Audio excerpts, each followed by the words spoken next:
A few weeks ago, we got to see the official trailer for Netflix's Avatar: The Last Airbender live-action series. In this video, we got to appreciate how Netflix managed to meet our expectations, so far that is, and showed us that they were being faithful to the original animated series. Not only that, but we also saw how the visual effects would look like in this live adaptation. And boy, were we amazed with the quality of these. There was one visual effect that really stood out at the end of this trailer. Just in case, let's watch this short scene so you know what I'm talking about.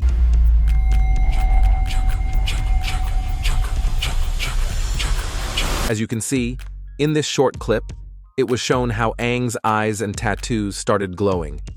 But what exactly is this? What does it mean?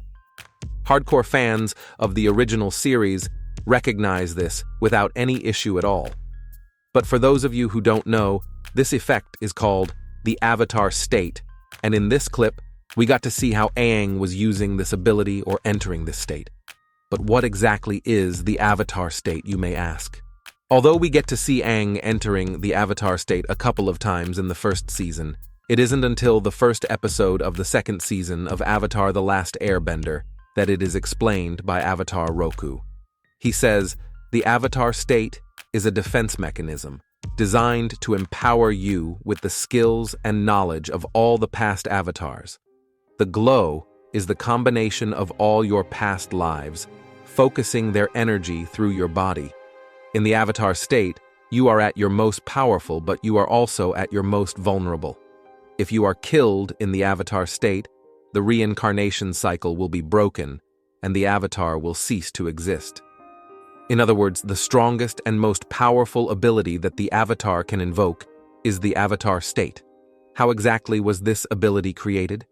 In the sequel of the original series, The Legend of Korra, it was shown that the Avatar state was created when the first Avatar, Avatar 1, permanently bonded with Rava by touching the energy coming through the spirit portal during the harmonic convergence in 9829 BG. It allows the Avatar to channel vast cosmic energies and the knowledge of previous avatars, granting them superhuman strength and allowing for the ability to perform especially powerful and extraordinary feats of bending. The Avatar may unconsciously enter the state in response to perception of mortal danger, utilizing the state as a defense mechanism or emotional distress. While in the state, the Avatar has access to bending techniques that may have not yet been learned in their current lifetime, but has no conscious control over the resulting actions, which can cause great collateral damage. An Avatar with full mastery of the Avatar state has conscious control over the state and can enter and exit it at will. It was by entering the Avatar state reflexively that Aang was able to freeze himself and Appa inside an iceberg for 100 years, by using a combination of airbending and waterbending. He did not physically age at all during the century, as he was in suspended animation, but it took a great physical toll on his body after being in the Avatar state for such an extended period of time. While in the Avatar state, the Avatar's eyes glow, as do any markings following chi paths along the body, such as air nomad tattoos. However, if the body has received an injury deeper than the tattoos, that specific area will not glow in the state. The white glow is the result of Rava's spirit in the Avatar, resulting in the combination of all, the Avatar's past lives focusing their energy through a single body. When Aang spoke in the Avatar state, his voice encompassed a combination of several different voices at once. When Korra spoke in the Avatar state, her voice was simultaneously encompassed with Rava's. It is possible for an Avatar to control the Avatar state, as Aang, Roku, Kyoshi, Kuruk, Yangchen, and the unnamed Fire Nation Avatar have demonstrated in numerous flashbacks, but this requires great spiritual discipline and concentration. In Season 2, Episode 18, Guru Pathak attempted to teach Aang to control the Avatar state by helping him clear his chakras, but Aang could not let go of Katara in exchange for cosmic power. Fire Sage Kaja informed Roku to clear his mind, but Roku found emptying his mind of thoughts to be quite challenging, and was initially unable to do so. More often, the avatar state is activated by danger or emotional turmoil. Aang inadvertently entered the avatar state when he discovered that his friend and teacher, Monk Gyatso, was killed by comet-enhanced Fire Nation soldiers. Aang also entered the avatar state when General Fong placed Katara in danger by sinking her into the ground with earthbending. When in complete control of the avatar state, an avatar's eyes glow momentarily rather than continuously. It is possible for an avatar to channel a specific previous incarnation while in the avatar state. When this happens, the avatar briefly takes on the appearance and voice of that previous incarnation. Aang did this on multiple occasions, channeling Roku twice and Kyoshi once. The appearance of these incarnations seems to vary, as Roku always appeared as an old man, while all the other avatar incarnations appeared youthful and in their prime. It is unlikely the age of the avatar's death is the deciding factor in their appearance, since Avatar Kyoshi lived for 230 years and would not have kept a young appearance at that time. It is possible that those in the spirit world manifest visually as they see themselves and not as they currently are. There seems to be two distinct ways to how the avatar state works. Number 1, reflexively. When the state activates, without the avatar calling on it, the avatar's eyes and tattoos, in the case of an air nomad avatar, glow white constantly, and Rava's spirit allows for active channeling of the energy, skills, and knowledge of past avatars through the body of the current avatar, heavily augmenting the current incarnation's bending abilities. The state works this way almost exclusively when it is triggered as an instinctive, unconscious reaction, a defense mechanism for when an avatar's physical capabilities would be insufficient to confront the current threat, or in situations of extreme emotion, specifically rage and sorrow. So, it may be more accurate to describe the state being used this way as reflexively rather than continuously.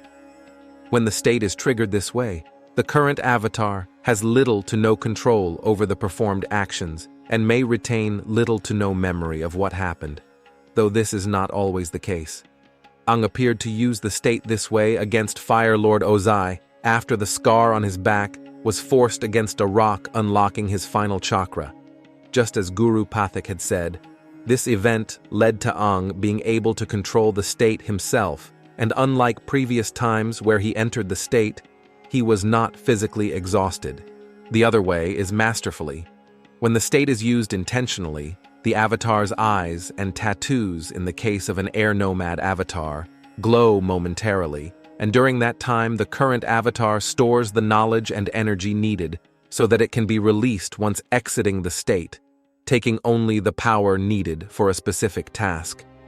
This reduces the danger of being killed in the avatar state and enables a more willful, controlled use of the avatar state's power. This can only be done by an avatar who has mastered the state, as it is a conscious use rather than an instinctual response. Mastery of this technique is part of what distinguishes an avatar as fully realized. However, Avatar Korra was seen several times entering the avatar state continuously, despite having mastered it. The avatar state also allows an avatar to join with certain spirits. This was demonstrated when Aang entered the avatar state in order to aid the frantic ocean spirit. Both Aang in his avatar state and the ocean spirit combined their abilities to defend the Northern Water Tribe, after all waterbenders were rendered defenseless. While the avatar is all but invincible in the avatar state, having access to the bending experiences of all the past lives, there is one grave weakness. While in effect, the avatar spirit can be harmed. If the avatar were to be killed while in the avatar state, the cycle would break, and the avatar would cease to exist. Aang was mortally wounded by a lightning strike from Azula while in the avatar state. As a result, the avatar spirit was jeopardized, resulting in the avatar spirit's fall from the plane of existence. Katara was able to use the spirit water she received from Pakku to revive Aang, and consequently, the avatar spirit. The strain of the revival caused Aang to slip into a coma for several weeks. and during that time, he managed to retain his connection to his past lives by meeting with the 4 most recent ones. However, it took longer for his ability to use the avatar state to be restored. Another downside to the avatar state is the considerable mental strain it can cause to less experienced avatars. Prior to his tutelage under Guru Pathik, Aang would often leave the avatar state feeling horrified at what he had done under its influence. Furthermore, use of the state, at least in extraordinary circumstances, can place such a large physical strain on an avatar's body such that their lifespan can be affected, as seen when Aang's 100-year time in the iceberg contributed greatly to his eventual death at 66 years of age biologically and 166 years chronologically. Now, why do we see Aang going into the avatar state in the trailer? If I'm not mistaken, this is the scene where Aang finds Monk Gyatso's remains in the Southern Air Temple, and seeing this, it triggered the ability reflexively, as it made Aang very upset. I hope you have a better understanding of what it means when Aang's eyes and tattoos glow, and what this state is and how it works. Tell us, what's your opinion on this? Did we miss anything? Thanks for watching the video. Remember to leave a like and subscribe if you want to see more content like this.